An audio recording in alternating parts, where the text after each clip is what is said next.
Para falar sobre esse assunto, estou recebendo aqui com muito prazer e já agradecendo a presença, o Roberto Rizzo, que é coordenador de Planejamento e Gestão Estratégica do município. Obrigado pela sua presença aqui. Obrigado, Roberto. É um prazer estar no seu programa que a gente sabe que tem uma penetração na sociedade.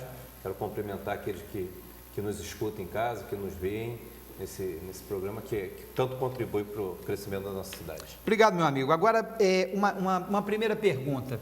Uma dívida de quase 800 milhões, que chega a beirar aí o que o município tem para receber anualmente, uma estrutura que precisa de serviços, de planejamentos a curto, médio e longo prazo, e eu tenho uma pergunta inicial para te fazer. Essa dívida, que é muito maior do que vocês imaginavam, né? Claro. Ela inviabiliza a administração pública, a gente tem que frear isso tudo e não dá para compor mais nada para o futuro, ou ela é administrável e o governo vai continuar tentando, a curto, médio e longo prazo, fazer os projetos aí que são cabíveis? Eu acho que a melhor definição, ela é preocupante, né? Quando a gente tem uma dívida que chegou a um patamar como esse, encontrado pela atual administração, em que já no momento da transição, qual eu fiz parte, né? Fui um dos integrantes da transição, nomeada pelo então candidato eleito, o prefeito Bernardo Rossi, e coordenada pelo Renan Campos, que hoje é o nosso secretário-chefe de gabinete. Isso preocupa muito, porque naquele momento, nos levantamentos que fizemos, a gente estimava uma dívida em torno de 500 a 600 milhões, que já era uma dívida muito grande, né? E essa dívida, que houve um crescimento exponencial em relação ao período anterior da gestão que deixou a administração municipal, ela elevou em mais de 100%, chegando a quase 200%. Então é uma dívida preocupante, em que o município, em que essa atual gestão tem tomado todas as medidas para que ela não impacte nos serviços prestados ao cidadão. E isso requer atenção, preocupação e uma administração mais focada. Agora, Roberto, para o pessoal que está em casa entender, as dívidas é uma bola de neve que vem crescendo e se avolumando cada vez mais. Isso não vem de agora, eu percebo que essas dívidas passam de gestão para gestão, etc. E eu pergunto para você o seguinte: isso já foi analisado, quando o governo Bernardo Rossi entrou, já sabia que ia pegar uma casa com uma dívida bem grande. Agora, por que ninguém para trás, estou falando para trás e dentro da sua experiência profissional, por que há essa dívida e ninguém é punido em relação a isso? Porque não existe você tem que ter uma responsabilidade fiscal em cada gestão. E as gestões vão passando, os administradores vão passando também e a dívida vai sempre aumentando. Para corroborar com essa informação também, eu queria te dizer o seguinte: já era público que vocês pegariam essa dívida. E como fazer? Como fazer para administrar isso? Da onde vai ter renda para que nós possamos sonhar aqui em dias melhores para a cidade? Primeiramente, aquilo que você falou, como que se impacta, né, na gestão, a gente tem que tomar as medidas e frear tudo aquilo que vinha sendo feito errado, né? A gente entende que no primeiro momento, em 2013, você tinha um cenário bem diferente do de hoje, né? Quando o governo anterior ao que deixou a administração, em 31/12, havia afirmado e comprovado que tinha 77 milhões em caixa. Sim. Entendeu? Um comprometimento de mais 30 milhões, então recursos livres na faixa de 30 a 40 milhões de reais. O cenário é completamente diferente do que a gente encontrou agora, né? O que a gente encontra agora eram serviços não prestados na área de educação de forma precária, na área de saúde de forma precária, comprometimentos fiscais não sendo cumpridos, né? O município no cálculo desde 2015, o município perdendo recursos voluntários da União, em que o cálculo determina se pode ou não pode, e muitas vezes entrando na justiça para manter esses recursos, perdendo eles, ações judiciais não sendo bem conduzidas. Isso impacta tudo e o que a gente encontra é uma consequência desses atos, né, que foram atos irresponsáveis, mais conduzidos, e que a gente espera sim que a justiça, né, que é quem pode determinar isso e responder essa pergunta, tome as medidas cabíveis para que isso nunca mais ocorra no nosso município. O município é quem nós podemos dizer que é uma das melhores situações do interior, né? Hoje o município é um dos poucos municípios que está pagando em dia seus funcionários, né? O prefeito Bernardo Rossi exige isso da administração, que a gente mantenha isso em dia para reconquistar a credibilidade. Deixa eu fazer só uma vírgula, você me desculpe, Sim. que é importante frisar isso também para o meu amigo servidor público, que eu conheço muita gente, fui funcionário público durante 15 anos. O pessoal, Roberto, eu estou preocupado, o governo está dando só 25% de antecipação do 13º, ainda vai tentar dar até novembro os outros 25%. Pô, eu estou confiando, mas eu estou com medo, e isso porque sabe o que é, gente? Tem muita gente também que faz um sensacionalismo, a coisa do hiperestímulo, da negatividade. Então, quando a gente está aqui como representante da prefeitura, é nesse momento que a gente tem que falar a verdade. E eu pergunto a você, Roberto, a prefeitura vai continuar pagando em dia os servidores? Sim, esse é o principal objetivo que nós temos. Perfeito. Né? A atividade econômica no município é uma atividade que tem uma certa estabilidade em relação a outros municípios. Né? Nós não temos empreendimentos ou unidades fabris que oscilem tanto no mercado, ou a questão dos royalties do petróleo, né? A produção do petróleo, como, por exemplo, cidades do litoral norte do município, né? do estado, desculpa, eles impactam, né? E hoje estão num momento muito difícil. Né? Então, o município ele tem uma certa estabilidade, né? E a gente sabe que o servidor, ele está nessa cadeia produtiva. Sim. Ele é uma engrenagem importante. Enquanto a gestão municipal, ela se concentra em manter a tranquilidade e resgatar a credibilidade junto aos seus fornecedores e aqueles colaboradores, né, a gente quer com isso manter essa atividade econômica estável. Tá? Então, por isso, é uma afirmação importante a gente conseguir manter o pagamento de pelo menos 25% nesse primeiro momento. Sim. E buscar a regularidade, se possível, tentar antecipar. Né? A gente está tomando todas as medidas cabíveis para ter um fluxo de caixa confiável para isso. Né? E esse impacto das dívidas, né, que só nesse ano impacta em mais de 100 milhões de reais no nosso orçamento, um orçamento deficitário, é muito preocupante. Agora, a prioridade nossa é pagar em dia o servidor, para quê? Para o restante da cadeia produtiva da cidade não ficar sofrendo as consequências disso. Entendeu? Agora, a gente fala de um rombo no cofre público de quase 90% do orçamento anual, não é isso? Isso. E claro que isso não tem que ser pago de uma vez só, senão a gente estava ferrado, né? E como é que se dá esse pagamento? Eu tenho certeza que é negociável, né? Preocupante também, como você mencionou, mas como é que se dá essa negociação, principalmente, por exemplo, com fornecedores de material que podem faltar, por exemplo, nos hospitais, porque o cara não recebe, o cara também não vai te entregar. Como é que funciona isso? Qual é a prioridade do governo nesses pagamentos? É muito bem lembrado por você. Esse foi um problema que aconteceu. Né? Na área da saúde, o que havia era vários serviços já comprometidos e fornecedores sem receber desde o início do ano passado, porque no ano passado eles já estavam recebendo aquilo que não foi pago em 2015. Então, essa foi uma cadeia que teve uma atenção prioritária pela atual gestão, por determinação do prefeito, secretário de saúde atuando, secretário Silmar Fortes atuando de forma muito efetiva, né? Porque contar com esses colaboradores, com esses fornecedores, com esses prestadores de serviço, lembrando do Hospital Santa Teresa, mais de 17 milhões de dívida, né? Que teve que ser acordado na justiça, porque isso ainda no governo passado, mas com recurso desse ano, né? Então, quer dizer, já um comprometimento de caixa nos primeiros dias desse ano, sequestros que haviam sido feitos em recursos federais. Então, a questão da saúde foi muito importante. Por quê? Dar tranquilidade ao usuário do serviço de saúde. O serviço de saúde não vinha sendo atendido na sua plenitude. Vários serviços, vários postos de saúde com comprometimento máximo dos seus serviços. Então, essa foi uma prioridade. Outra questão também é a educação. A educação municipal vinha numa crítica da imprensa, principalmente, né, numa crítica constante desde 2015, com recursos de merenda que sobravam ao final do ano. Entretanto, os recursos não eram aplicados como deveriam na educação. Né? Muita criança com alimentação precária, a criança que hoje é o futuro da nossa cidade, tem que ter prioridade, tem que ter concentração de esforço para você ter um resultado de qualidade, entendeu? E o que a gente viu foi o resultado do IDEB cair nesse período, né? Então, fruto de uma má administração.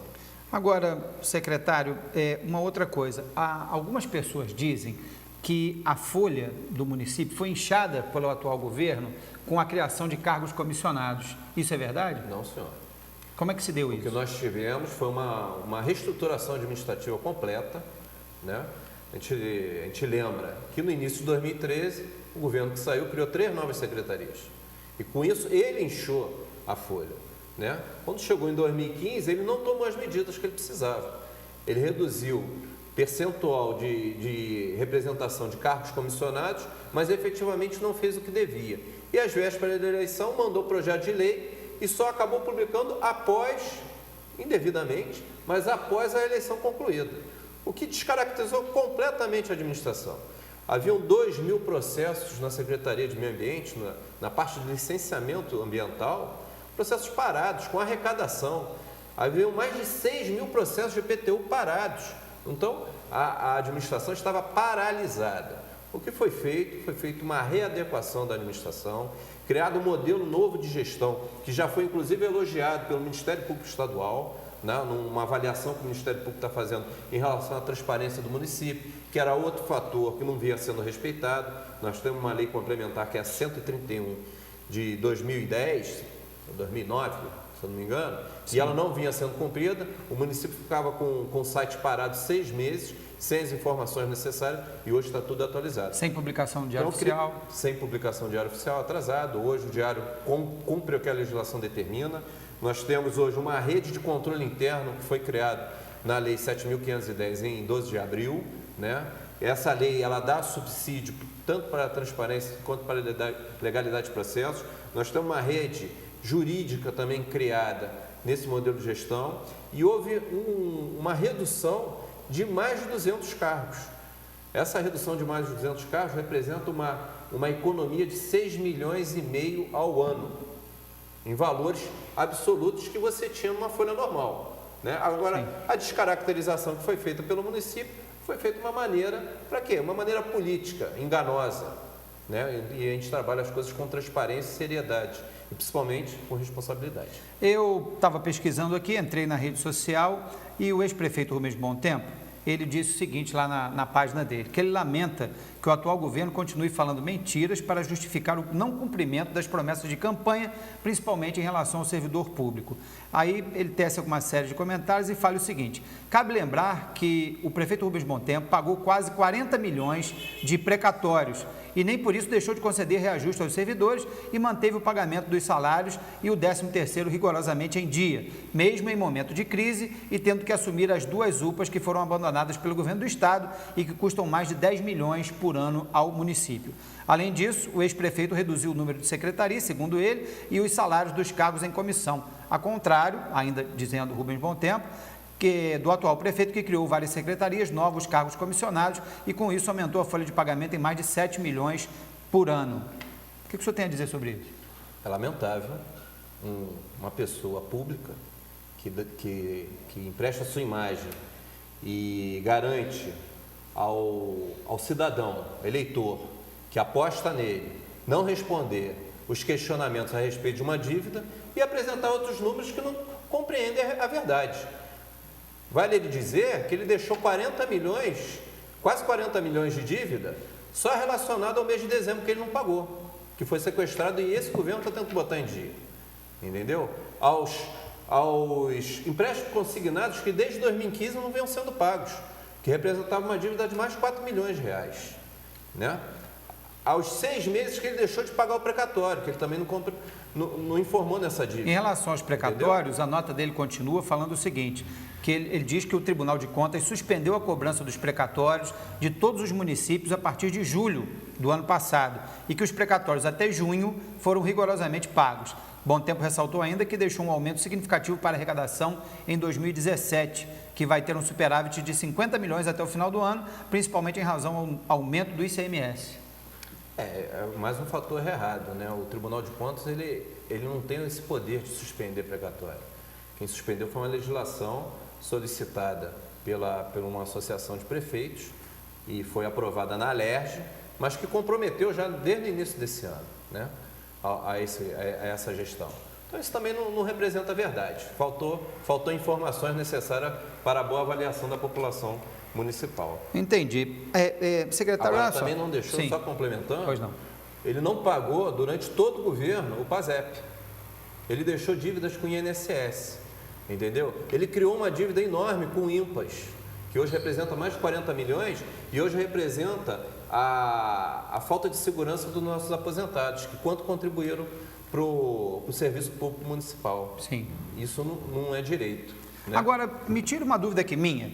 Eu penso assim, eu sou prefeito. Sim. Você vai entrar depois de mim porque ganhou a eleição. A gente sabe muito bem, até hoje pelo menos, que ninguém gosta de dar continuidade em nada que o outro fez. Isso para mim é um tremendo atraso de vida.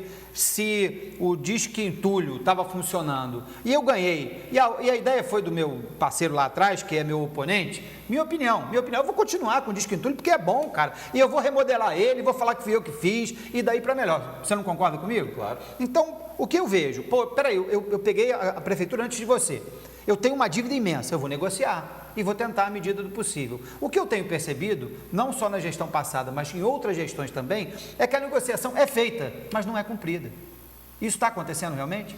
A gente tem procurado parcelar na medida do possível, né? Na medida que a Mas disponibilidade... aí o cidadão paga o parcelamento, mas não paga o mês. É.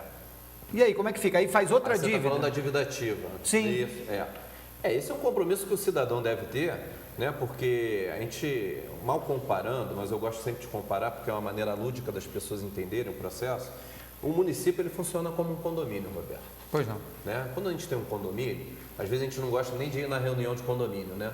Mas as audiências públicas são necessárias da participação popular.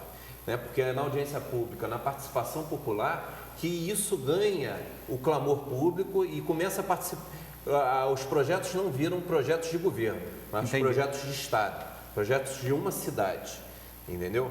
Então, quando você dá a sua contribuição, a gente sabe que o momento econômico hoje é um momento difícil, mas é importante você dar, porque você vai cobrar a prestação de serviço de qualidade.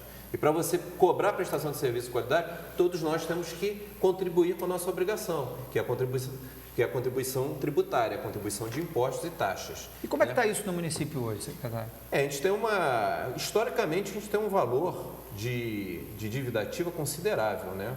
Isso vem ao longo do tempo sendo buscado pelas administrações o resgate, né, desses créditos tributários perdidos de um ano para o outro. O que a gente tem percebido é que até um certo ponto o município, a administração, ela consegue êxito na arrecadação.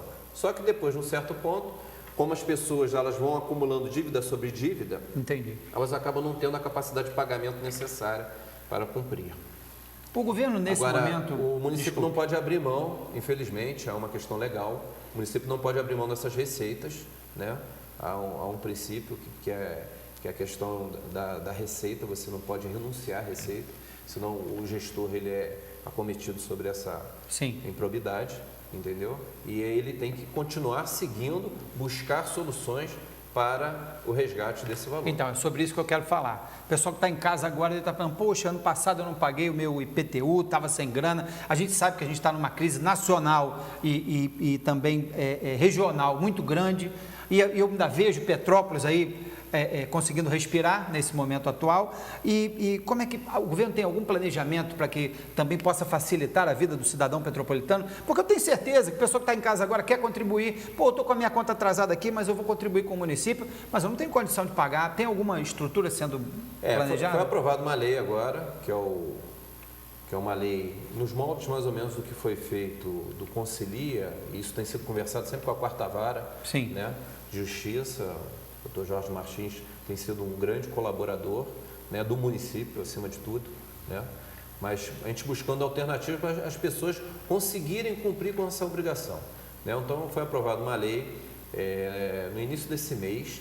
Essa lei ela vem dar a oportunidade das pessoas quitarem os seus débitos ou, de certa forma, parcelarem ele para poder continuar de forma legal, né, e ter mais tranquilidade em relação ao seu imóvel. Então, o município tem ofertado essa situação para o contribuinte, né? Agora, Isso é muito importante para a gente dar resposta tanto para a saúde pública quanto para a educação e a questão de infraestrutura, que é o recapeamento de uma rua, é o saneamento, é o fornecimento de água. Isso é muito importante para a gente. Agora, saindo um pouquinho aqui do nosso eixo inicial, o que eu percebi também, me corrija se eu estiver errado, é que a Prefeitura evitou fazer as coisas de forma emergencial. Por exemplo, muita gente estava reclamando da iluminação pública. Olha, a gente não tem uma empresa de iluminação pública, etc, etc. A Prefeitura orquestrou as coisas de uma outra maneira para tentar fazer de uma forma mais adequada. Foi isso mesmo que aconteceu? A gente tem buscado, acima de tudo, um planejamento, né? E o planejamento requer o quê? Que você identifique os problemas antes deles acontecerem para evitar uma questão emergencial. E aí você cobre a cabeça e descobre o pé, né? Pois é. Né? A gente já tem um cobertor curto, sim, né? Que o orçamento público é um orçamento público, as demandas são muito maiores que a sociedade apresenta e a gente tem que priorizar isso cumprindo principalmente a legislação. A gente tem legislação para a educação, a gente tem legislação para a saúde, tem outras legislações complementares do próprio município, mas essas duas que são constitucionais são muito importantes de serem cumpridas. O município hoje aplica muito mais em saúde do que constitucionalmente é previsto, né? A gente tem uma exigência de 15%, a gente está atingindo 38%. E Petrópolis acaba sendo referência. Mas ainda assim, há maneira de você melhorar a gestão. Reduzindo despesa, que a gente tem visto alguma margem para reduzir, escalonar o planejamento. Né? Quando você fala de reduzir despesa, você está falando da parte interna da Prefeitura? É o custeio. O custeio da máquina pública. O custeio da máquina pública, né? Isso você negociando um contrato, que seja um contrato de aluguel, que seja um contrato de prestação detalhes, de né? serviço. Um pinguinho aqui, outro ali. A gente acaba... tem visto margem disso desde a área da saúde, da área da educação, na área da administração geral, entendeu? Em todo momento a gente está buscando e conseguindo reduzir. Dá um exemplo para o pessoal. É o momento de negociar. Sim. A gente está em economia de guerra. Deixa eu dar um exemplo para o pessoal que está em casa. Por exemplo, eu não tenho aqui ao certo agora, nesse momento, o número de prédios hoje que são alugados pela Prefeitura. Então, de repente, a Prefeitura está orquestrando isso para ver se adequa a uma secretaria aqui, se junta alguma coisa ali e faz uma economia aqui e outra lá. Com né? certeza. Já foi feita uma concentração no finalzinho do governo passado, mas o que a gente está procurando é melhorar. Por exemplo, o contrato que foi feito na antiga, ali naquele prédio que tem hoje o centro administrativo na Barão do Rio Branco, a gente reduziu o contrato. Então, tinha espaço para reduzir. Entendeu? Outros contratos a gente está reduzindo e outros galpões estão sendo entregues, tanto na administração direta como na indireta. Está no momento de apertar o cinto. Isso foi visto, se eu não me engano, logo na equipe de transição, não foi? Já na equipe de transição, já modelamos um decreto que foi aprovado como primeiro ato, um dos primeiros atos do prefeito, ele fez vários atos no dia da posse, e dentre eles a redução de despesa. Economizamos 42% de combustível do ano passado para esse ano, entendeu? Isso é muito grande. Mas como foi feito isso, secretário? Revendo todas as despesas. Aonde tinha carro que poderia ser cortado, sim. tinha aluguel de carro feito, todo esse tipo de procedimento foi reanalisado. E sem perder a prestação de serviço, que é mais importante. Claro. Entendeu? Então, estamos fazendo mais com menos. Esse tem sido o nosso lema.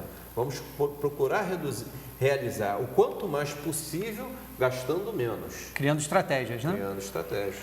Isso é muito importante, porque durante muitos anos, eu não sei se isso ocorre agora, eu vejo, por exemplo, o funcionário público indo com carro público para casa, né?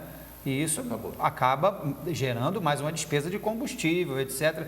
Teve uma época aqui que a gente presenciava carros públicos em boate sábado à noite. Então, o negócio fica complicado. E isso é o nosso dinheiro, né? Como, por exemplo, quando um vereador vai numa festa junina com o carro da Câmara Municipal, sou eu que estou pagando a gasolina dele. É ou não é verdade? E aí, como é que a gente fica nisso? É uma questão muito complicada. O que a gente precisa saber, e eu tenho certeza, você, meu amigo, minha amiga, é exatamente isso. O que a gente pode esperar a curto, médio e longo prazo. A gente sabe da indefinição que nós temos hoje no cenário político e econômico nacional. Ninguém sabe, nem quem tem bola de cristal, né, secretário? Ninguém sabe o que vai acontecer. A gente está passando uma tensão política muito grande e isso acaba respingando para a gente também. Mas o importante que a gente tenha é representante aqui do governo para esclarecer você, porque as dúvidas pequenas a gente pode até tirar no dia a dia, mas o que eu não concordo é quando alguém vai para a rádio ou para a TV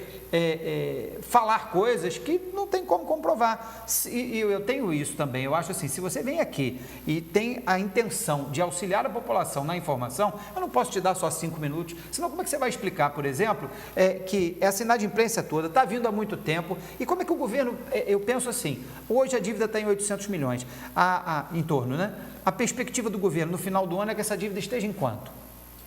A gente tem buscado todos os números, mas tem muita dívida contabilizada em valor histórico, isso é importante a gente frisar. E esses valores eles têm que ser atualizados. Então, peraí, então essa dívida passa dos 800 milhões? Pode passar sim, né? E o que a gente tem feito? Né? A gente tem procurado nos 100 dias dar um posicionamento, uma apresentação. Agora, por 6 meses, fizemos uma outra apresentação. Próximo outubro, temos a motivação, né? O intuito de fazer um outro cenário, porque é dando a transparência e participando a todos, que todos vão entender qual é o problema da cidade. Né? Nós estamos aqui indicados pelo prefeito, né? Agradecemos sabemos do compromisso, da responsabilidade desse cargo, né? Desses cargos que a gente ocupa, somos servidores públicos. E o nosso acionista é o contribuinte que está em casa. Exatamente. Né? Então a gente precisa dar uma resposta, a ele. É o melhor serviço público a ele. Agora, né? quando você fala de... A gente tem procurado adequar isso o máximo possível, Roberto. A nossa obrigação é não deixar que essa dívida alastre, que ela aumente. Exato. Principalmente a dívida consolidada. Parar a bola de neve. Entre a dívida nós temos a dívida consolidada e a dívida flutuante. Essa dívida flutuante é a de curto prazo. A consolidada é aquela já contratualizada, aquela mais a longo prazo, né?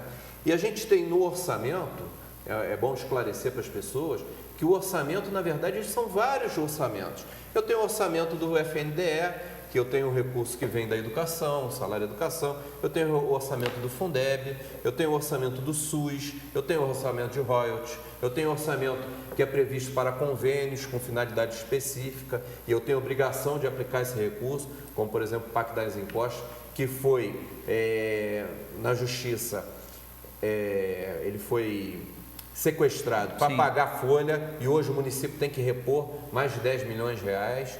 Né? Então, toda essa composição nos causa dificuldade porque o orçamento livre, que é aquele fruto de receitas tributárias e transferências constitucionais, eu tenho limitações para eles também.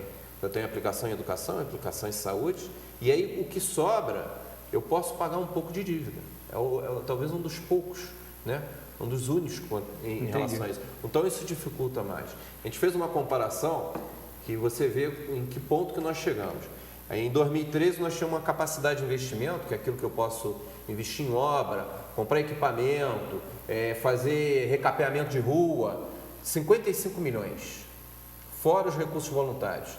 Para esse ano, o que foi aprovado foi 13 milhões, uma redução de 75%. Mas eu acho que 55 já não era muito, né? 55 já era pouco. Já era pouco. Mas era melhor do que 13. Sim, claro. Então, reduzimos em 13 milhões, e se eu pegasse esse recurso, dá para fazer nada. Que eu posso fazer investimento e jogar ele para pagar minha dívida, eu demoraria 58 anos. Agora, me explica uma coisa aqui, secretário. No governo passado, batia nessa tecla da questão das unidades de pronto atendimento, que o repasse do governo estadual não era feito ao município. O município cobra isso do governo do estado, porque qualquer dinheiro vai ajudar, né? E esse dinheiro é um bom montante. O município continua cobrando. Lembrando que isso não foi ele não foi um pioneirismo do governo passado. Isso já começou em 2011. Quando o governo recebeu, né, em 2013, já havia uma dívida em 2011 que o final do governo anterior ficou 8 meses e meio sem receber também.